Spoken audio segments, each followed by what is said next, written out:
बार ये तकाजा किया जाता है कि इमरान खान साहब आप कैदी हैं, इमरान खान साहब हम कैदी हैं, कैदी हैं, कैदी। वो नहीं, कैदी हैं, कैदी हैं तो बहुत सारे कैदी, 24 लाख कैदी हैं पाकिस्तान में, लेकिन इमरान खान उनमें से एक ही हैं। तो चूंकि कानून इसकी बात की इजाज़त देता है और ये सूबाई हुकूमत के पास अख्तियारात हैं। और एक बात और भी ध्यान में रखें, ये इसमें कोर्ट्स का कोई अमल दखल नहीं है, ये टोटल एडमिनिस्ट्रेटिव डिसीजन है।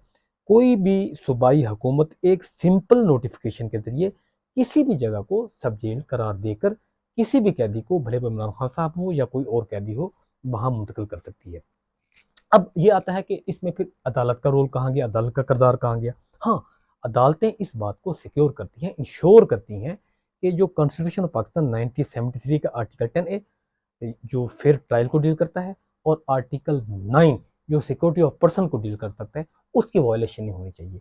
मीनिंग देयर बाय कि अगर आपके कैदी को, भले वो इमरान खान साहब हो या कोई आम कैदी हो, उसको एक जेल से किसी सब जेल में या किसी दूसरी जेल में या कोई हाउस अरेस्ट करते हैं, तो उसके जो बेसिक राइट्स हैं वो कटेल ना हो।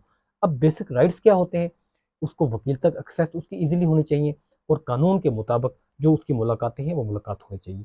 अगर जहाँ बेसिक राइट्स कटेल होंगे तो उसके मुताबिक भी कानून, फिर अदालतें अपना अपना रोल अदा करती हैं। तो जो जिस बंदे के बेसिक राइट्स कटेल होंगे, उसकी फैमिली मेंबर जो अदालत से रुजू कर सकता है, वहाँ कॉन्स्टिट्यूशन पटिशन दायर करने के बाद मुलाकात का हक ले सकता है।